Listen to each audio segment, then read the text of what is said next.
This evening, first, preliminary autopsy results reveal Adriana Younge died by drowning.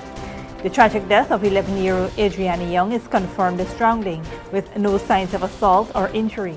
But with growing questions and a seasoned Canadian investigator now joining the probe, will this case finally be solved? Plus, wrongfully detained, man sues state for $100 million.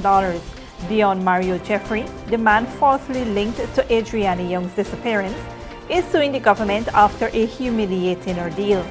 What really happened and who is accountable? Also, speeding crackdown. Over 2,000 tickets issued in the first month. Guyana's new electronic ticketing system is in full force, catching speeders across the country. But are drivers learning, or are the numbers just the beginning? Meanwhile, hope for squatters. North Sophia residents to get legal titles.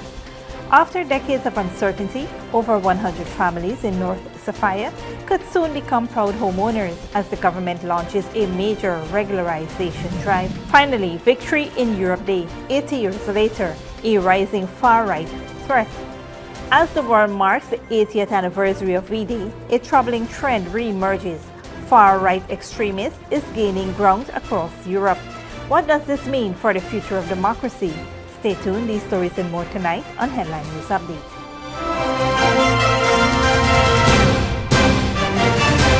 Welcome to this broadcast of Channel 2's Headline News Update for May 8, 2025. I am Bibi Bacchus. Thank you for joining us. First up, the Guyana Police Force has issued a statement providing clarity on the preliminary forensic findings following the post-mortem of 11-year-old Adriana Younge, who was found dead in the swimming pool of the Doubleday Hotel in Tucson on April 24, 2025. The findings from the independent autopsy conducted by 3 respected international pathologists have confirmed that Younge's death was caused by drowning. The report revealed no evidence of sexual assault or traumatic injuries, but found foam in her nostrils and oral cavity consistent with drowning. Additionally, the body showed signs of prolonged immersions, such as washerwoman, which is changes on the hands and soles, further supporting the drowning conclusion. The Guyana Police Force has addressed misinformation circulating on social media, clarifying that the preliminary findings were shared by the family and their representatives, not the police. The report, which is preliminary, also mentioned that the toxicology tests are being conducted overseas to determine if any substances contributed to her death. In response to growing public concerns, the Ministry of Home Affairs has appointed Leonard McCoshen, a seasoned Canadian investigator with over 30 years of experience, to assist in the investigation. McCoshen, a former officer of the Royal Canadian Mounted Police, brings significant expertise in homicide and suspicious death investigations. 11-year-old Adriana Younge was reported missing on April 23rd, while at the Doubleday Hotel swimming pool with her grandmother and several other family members. Despite a search of the pool and surrounding area, her body was discovered the next day, floating in the same pool. A post-mortem examination concluded that the cause of death was drowning, a result the family has questioned. The family has recently replaced their former attorney, Darren Wade, with Dr. Dexter Todd, who said he is committed to ensuring accountability and justice for Adriana's family. The investigation into Younge's death continues, with authorities urging the public to refrain from spreading unfounded rumors. Deon Mario Jeffrey, the man who was briefly linked to the disappearance of 11-year-old Adriana Younge, has filed a $100 million lawsuit against the state, claiming he was wrongfully arrested and detained by police in violation of his constitutional rights. Jeffrey, a resident of Rech-Dorsey, Canal No. 1, says he was stopped by police at the Demerara Harbor Bridge on April 24th and held for over 12 hours at the Lagrange police station. His detention followed a public police statement that wrongfully identified his rented red Toyota Ram as the vehicle Younge had left the hotel in the day before. Younge's body was later found in the pool of the Doubleday Hotel in Tucson, raising further questions after the hotel had already been searched. Police later admitted their initial statement linking Jeffrey's vehicle to her disappearance was an error. Jeffrey, who has no criminal history, says the incident caused him public humiliation and led to the loss of 2 construction contracts worth over $700,000. He argued that the police had no lawful reasons to arrest him and that his constitutional rights to liberty, movement, and equal protection under the law were breached. His lawyer, Darren Wade, is also seeking additional compensation for emotional distress and loss of income. The Attorney General has been named as the respondent in the case, which is now before the High Court. Moving on, more than 2,000 speeding tickets have been issued since the launch of Guyana's automated electronic ticketing system on April 7th. This is according to Traffic Chief Assistant Commissioner Mahendra Singh. The system uses advanced speed cameras and radar signs to monitor violations 24/7 and is being rolled out nationwide. Under the new law enforcement mechanism, vehicle owners are held responsible for offenses, though the driver at the time can be added as a co-defendant in the court. Failure to pay tickets could result in court summonses, warrants, or arrests. Singh emphasized that vehicle owners must act responsible when lending their cars, noting that liability remains with the owner unless the driver is identified. The system introduced under recent amendments to the Motor Vehicle and Road Traffic Act also helps detect other violations such as obscured number plates and illegal window tints. Payments can be made easily through MMG agents or QR codes on the tickets. Singh said the technology-driven approach improves traffic enforcement, enhances accountability, and minimizes direct confrontations between officers and the public. Stick around when we return. Government moves to regularize informal settlement at Block SS North, Sophia, and Guyana defends human rights progress at UN Forum.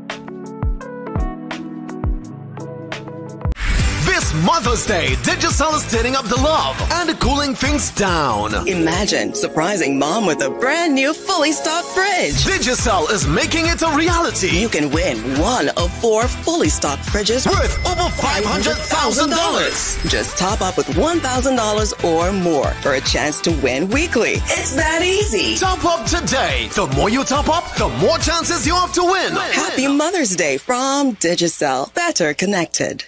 GCOM is currently conducting a national registration exercise. Who can register? Anyone who will be 14 years or older by June 30, 2025 and is a Guyanese citizen by birth, descent, naturalization, or is a citizen from a Commonwealth country living in Guyana for 1 year or more. It is the civic duty and legal responsibility of all Guyanese who meet the eligibility criteria to apply for registration. By doing so, you would be ensuring that you are issued a national identification card and be included in the official list of electors for future elections, providing you meet all eligibility criteria. This registration exercise will end on May 30, 2025. You need to apply for a transfer if you now live at another address since you were registered. For more information, contact the GCOM on 2250-277-9 or visit www.gcom.org.gy. Sneakily with a gift of sight from Modern Optical Services. Let our professional team examine and prescribe what's best for your eyes. Our smiles make fashionable faces. See us for a full line of optical services, including brand name and prescription eyewear.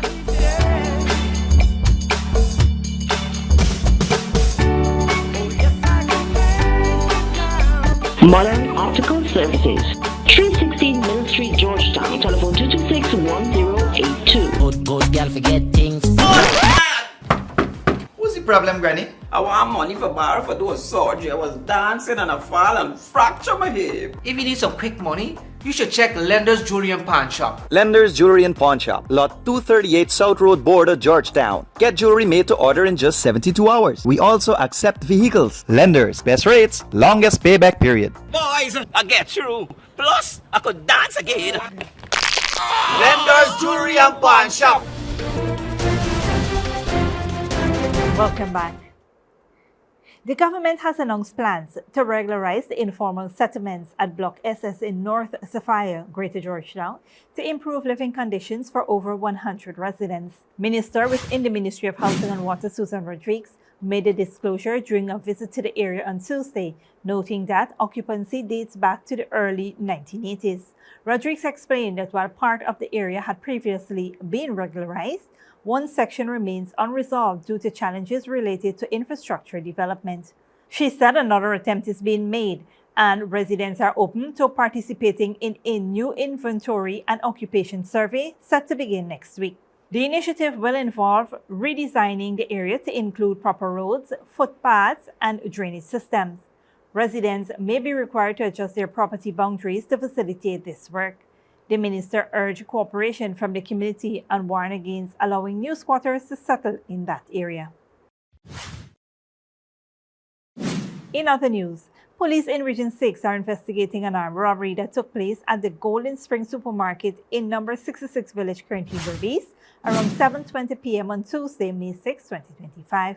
According to reports, 4 masked men armed with handguns and a rifle stormed the supermarket, ordered customers and staff to lie face down, and fired several shots before robbing them of cash and valuables. The suspects then fled the scene in a silver Toyota field wagon HD 7448, which belonged to one of the victims. Some of the robbery was caught on CCTV and circulated on social media. Crime scene investigators have since processed the location and collected evidence. The investigation is ongoing. On a different note, at the United Nations meeting on May 6, 2025, Ghana's representative, Caroline Rodriguez Brickett, defended the country's efforts to improve human rights. She responded to questions about Ghana's progress in areas like healthcare, education, and prison reform, stating that the government has been working hard to ensure that all citizens' rights are respected. Brickett also emphasized the importance of the country's ethnic diversity, saying that while diversity is a strength, it needs to be nurtured to prevent division. She pointed out that the government is focused on bringing people together to strengthen national development. A major focus of Ghana's effort is improving internet access, particularly in rural areas. Through a program led by the Prime Minister's office, many Amerindian communities have gained internet access, helping to close the digital gap between rural and coastal regions. Brickett stressed that true development would be impossible without bridging this divide. The URP Working Group will finalize its recommendations for Guyana on May 9, 2025. Don't go after the break. Australian government vows to fight 100% levies by US. And 80 years after World War II, Europe faces new threats from war, nationalism, and the rising far right. This Mother's Day, Digicel is stirring up the love and cooling things down. Imagine surprising mom with a brand new fully stocked fridge. Digicel is making it a reality. You can win one of 4 fully stocked fridges Worth over $500,000. Just top up with $1,000 or more for a chance to win weekly. It's that easy. Top up today. The more you top up, the more chances you have to win. Happy Mother's Day from Digicel. Better connected. Sneakily with a gift of sight from Modern Optical Services. Let our professional team examine and prescribe what's best for your eyes. How smiles make fashionable faces. See us for a full line of optical services, including brand name and prescription eyewear.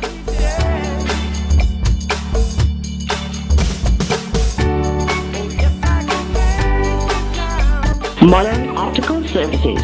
316 Middle Street, Georgetown. Telephone 226-1082. Good girl forget things. Who's the problem, Granny? I want money for borrow for those surgery. I was dancing and I fall and fracture my hip. If you need some quick money, you should check Lender's Jewelry and Pawn Shop. Lender's Jewelry and Pawn Shop, Lot 238 South Road Border, Georgetown. Get jewelry made to order in just 72 hours. We also accept vehicles. Lenders, best rates, longest payback period. Boys, I get through. Plus, I could dance again. Lender's Jewelry and Pawn Shop.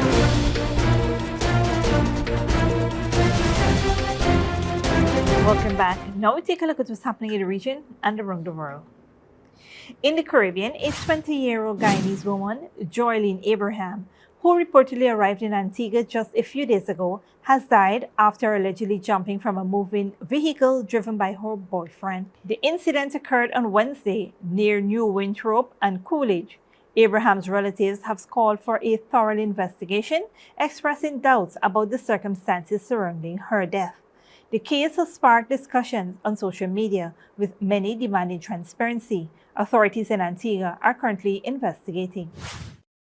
A court in Kenya has sentenced 4 men to either pay thousands of dollars or face 1 year in jail for attempting to smuggle ants. A Kenyan, a Vietnamese national, and 2 Belgian teenagers were arrested last month with more than 5,000 live queen ants, estimated to be worth nearly $1 million. Al Jazeera's Malcolm Webb reports. Life in jail is the maximum penalty for wildlife trafficking in Kenya. These men pleaded guilty to trafficking ants. They told the court they collected them for a hobby. The magistrate didn't buy it. She said they're more than 5,000 ant queens carefully packed in test tubes appeared to be ready for sale as exotic pets in Europe and Asia, where they could be worth nearly $1 million. But she gave them less than the minimum sentence. They'll have to pay nearly $8,000 in fines. She ruled their crime was serious but didn't compare to poaching elephants. Lorna and Sepe are sentenced to pay a fine of $1 million each.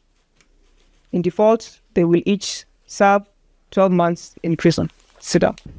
Most of Kenya's elephants and rhinos have been killed in the last 50 years. Conservationists say traffickers are now coming after smaller species too. Rangers from the Kenya Wildlife Service are more used to protecting larger creatures, but they say the small ones, like insects, play a crucial role in the ecosystem, and there's growing interest from international traffickers to smuggle them to other continents. There are more than 500 ant species in Kenya, living everywhere from forests to savannas. The traffickers were carrying giant African harvester ant queens, which exotic pet stores sell for nearly $200 to enthusiasts who want to start a colony in a tank. Prosecutors told the court, and the traffickers admitted, that they called themselves the Ant Gang. One's from Kenya, one's from Vietnam, and 2 are teenagers from Belgium, whose scoutmaster appealed to the court for lenient sentencing. We did not came here to break any laws. By accident and stupidity, we did.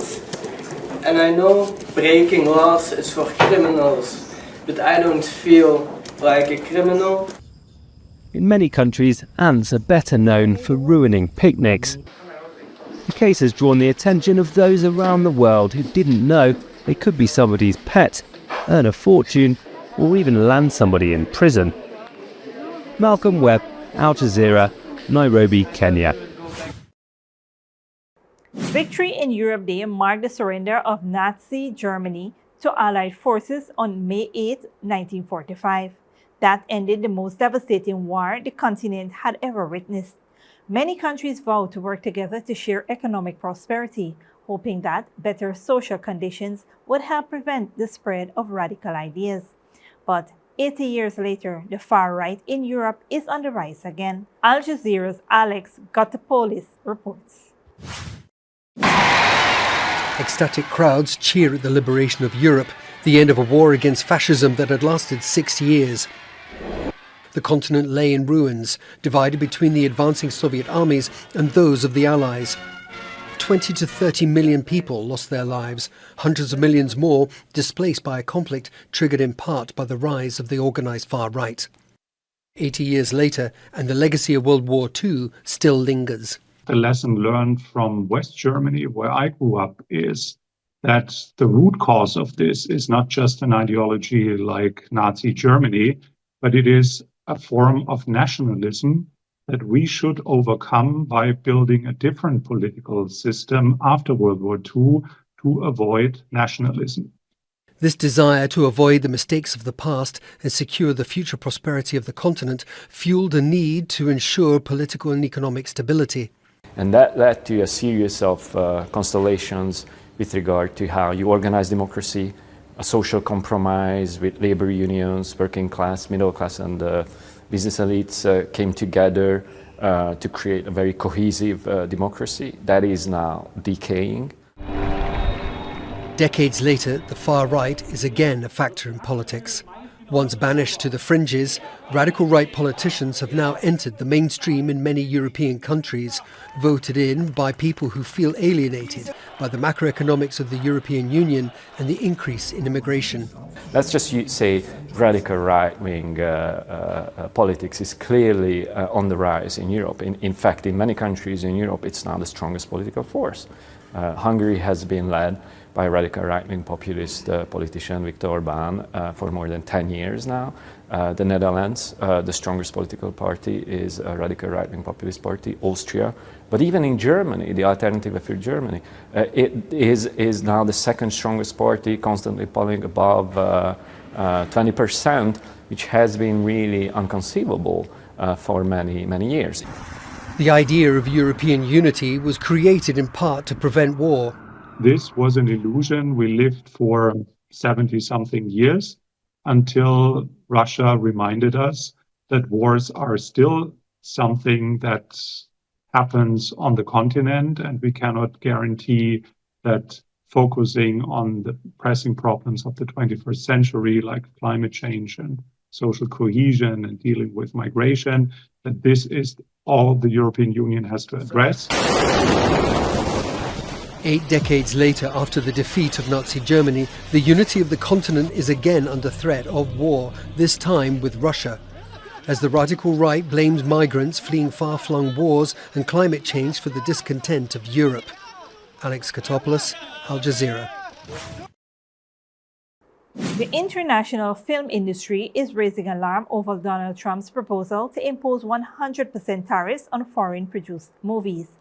Australia, a popular destination for Hollywood production, thanks to its competitive costs and tax break, could be severely affected. The Australian government says it will oppose the levies unequivocally and engage directly with the US to reconsider. Al Jazeera's Sarah Clark reports. Making movies is a $2.5 billion industry in Australia. The federal government offers a 30% rebate for large budget projects to film on Australian shores.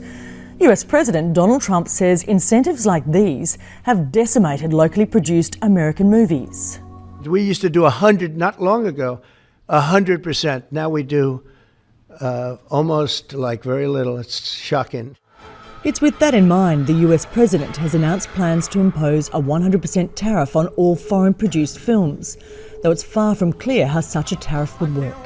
Australia is a favoured destination for international film projects, often nicknamed Hollywood Down Under. The federal government says this US tariff could have far-reaching implications, and it plans to fight back. We obviously will be pressing our view about this to the US administration, but I do welcome the fact that the President has indicated he's going to engage with the studios about it. We want to be able to see films where you get both Aussie actors and American studios working together. Screen Australia says nearly half of its multi-billion-dollar movie industry is from international projects. The Australian Writers Guild says much of the current global movie productions are now a mix of foreign entities, and imposing a tariff would be a challenge. Disney, Amazon, Netflix, Apple Make TV. How do any of them function within national regimes around tax and imports and tariffs when these are global companies with headquarters all over the world? But Donald Trump says incentives offered by foreign countries to attract American film productions are propaganda and pose a national security threat.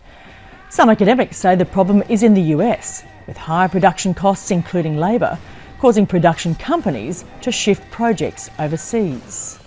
I think really what the American industry wants is a tax incentive in the U.S., which we've seen, floated today in a bit more detail. The American film industry has suggested the country needs to boost its own federal tax subsidy to put the US on a more equal footing with foreign countries. The international film community says there's still a lot of uncertainty about Trump's tariff plan and how it will work. China has already vowed to curb the import of Hollywood movies, and this tariff could further undermine America's film industry. Sarah Clark, Al Jazeera, Brisbane. This brings us to the end of our regional and global news coverage. Up next is the 3-day forecast.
And that's it to be 2 Headline News for this Thursday evening. As we take our leave, we invite you to follow us on Facebook and YouTube. You can tune in tomorrow at 6:30 a.m. for a rebroadcast and at 7 p.m. for more news. Until then, please take care of yourselves and each other.